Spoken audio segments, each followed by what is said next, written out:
Hello creativity के कीड़ों। तुम लोगों ने इस वीडियो पर क्लिक किया है, इसका मतलब क्या हुआ? तुम लोगों को एक थ्योरी के बारे में जानना है जिसका नाम है न्यूक्लियर सीड थ्योरी। अब ये थ्योरी जो है ना, ये थोड़ी सी कॉम्प्लेक्स है, तो इसको सरफेस पर ही समझा सकते हैं फ़िलहाल तो एक तरह से तुम ये मानो, जब कुछ नहीं था इस यूनिवर्स में, पूरा डार्क था ये यूनिवर्स, कुछ नहीं था इसमें, तब एक छोटा सा पार्टिकल जिसको हम कहते हैं न्यूक्लियर सीड, वो एग्जिस्ट करता था। अब ये कॉस्मोलॉजिकल आइडिया है, this is not proven actually, ज़्यादा इंग्लिश बोल रहा हूँ मैं, तो ये प्रूव नहीं करा गया था किसी के भी द्वारा। तो ये एक तरह से ऐसी थ्योरी है जिसमें ये बताया गया है कि हमारा यूनिवर्स बिग बैंग के अलावा एक और थ्योरी है जिससे एग्जिस्ट कर सकता है और अभी भी कर रहा है। तो न्यूक्लियर सीड थ्योरी के हिसाब से जब इस धरती यानी इस पूरे स्पेस में एक भी चीज़ नहीं थी, तब एग्जिस्ट करता था एक छोटा सा पार्टिकल, बहुत ही डेंस। वो जैसे ही इस यूनिवर्स में आया, अब वो नहीं पता कहाँ से आया। कुछ लोग कहते हैं ये ब्लैक होल ने दिया है, कुछ लोग कहते हैं कोई वाइट होल था, कोई कहता है वर्म होल था, कुछ नहीं पता।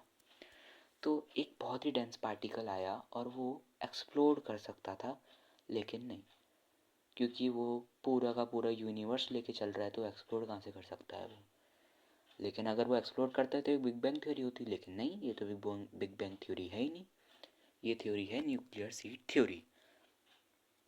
तो अब इसके हिसाब से जैसे ही ये सीड आया हमारे यूनिवर्स में, न्यूक्लियर सीड, यह आते ही एक्सपेंड हुआ। इसने डार्क मैटर, लाइट, हमारे धरती पर साउंड, हम लोग, हमारे साइड वाली चुगली करने वाली आंटी, और सब कुछ बनाया। तो जैसे ही ये न्यूक्लियर सीड की थ्योरी आई, लोगों ने इस पे और रिसर्च करी और थोड़ी सी चीज़ें डाली। न्यूक्लियर क्या है इसमें? अब कुछ लोग कहेंगे न्यूक्लियर यानी न्यूक्लियर बॉम्ब, यानी जापान, यानी हिरोशिमा, यानी नागासाकी। नहीं नहीं नहीं, इसके हिसाब से न्यूक्लियर एक ऐसा इलेक्ट्रॉन या न्यूक्लियाई है जो इसको न्यूक्लियर टर्म देता है। और दूसरा है सीड। सीड क्या है? अब तुम लोग कहोगे वो प्लांट वाला सीड जिसमें से सारे प्लांट निकलते हैं, क्या हमारी यूनिवर्स प्लांट है? नहीं नहीं नहीं, स्पेस में सीड का मतलब हुआ एक सिंपल सा पार्टिकल जो बहुत डेंस, जो मैं इतनी देर से रिपीट करता जा रहा हूँ, पागल हो गया हूँ मैं। तो वही सीड जो पार्टिकल है एक तरह का, वैसे तो इसको न्यूक्लियर पार्टिकल थ्योरी बोलना चाहिए था ना फिर। तो ये न्यूक्लियर पार्टिकल इतना डेंस है कि जब ये हमारे स्पेस में आया, पता नहीं कैसे, तभी एक्सपेंड होता गया। और जो हमारा डार्क मैटर हो गया, लाइट, साउंड, मैं वापस रिपीट कर रहा हूँ, उसकी वजह से ये सब बना। अच्छा, आप कुछ लोगों के दिमाग में ये चीज़ आएगी, अच्छा अगर ये उस न्यूक्लियर सीड थ्योरी के हिसाब से न्यूक्लियर सीड से बना है, तो इस हिसाब से तो फिर इसे बिग बैंग का थ्योरम मिलना चाहिए था, इसको तो बिग बैंग से ज़्यादा मशहूर होना चाहिए था। नहीं नहीं नहीं, ये थ्योरी है। बिग बैंग भी प्रूवन नहीं हुआ है, मतलब एक तरह से प्रूवन हुआ भी है, लेकिन स्पेस बहुत अननोन है, जितना हम उसे जानते हैं ना, वो उतना ही कम है।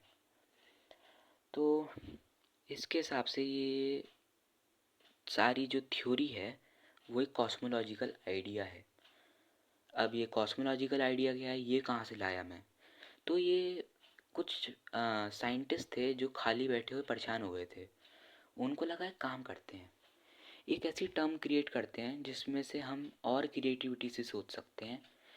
तो उन्होंने आइडिया इन्वेंट करा, कॉस्मोलॉजिकल आइडिया। इसके हिसाब से कॉस्मोलॉजिकल मतलब एक ऐसी आइडिया जिससे हमको ये पता लग सके कि हम ओरिजिन कहाँ से हुए हैं। मतलब जैसे तुम्हारे मम्मी पापा कहते थे ना कि तुमको तो हम परी से लाए हैं, तुम परी के पास रहते थे पहले, वहाँ से हम उसे उठा के लाए हैं। अरे मैं वहाँ था तो मुझे शांति से रहने देते वहाँ पे, लेकिन नहीं। तो ये कॉस्मोलॉजिकल आइडिया जो हमको ये बताता है कि हम बने कहाँ से, हम आए कहाँ से। लेकिन इसको तो पता नहीं आइडिया क्यों ही कहते हैं। ये कह सकते हैं कि गली नुक्कड़ के बच्चे जो होते हैं ना, वो क्रिएट कर देते हैं आइडिया। हमारे यहाँ के तो उनसे भी अच्छा क्रिएट कर सकते हैं। तो कॉस्मोलॉजिकल आइडिया एक तरह से इसको डिफ़ाइन कर देता है कि ये एक तरह की एक आइडिया है which is not proven exactly, and if it is proven then big bang क्यों ही है इस दुनिया में। So that's all. ये था nuclear seed theory. Thanks for watching.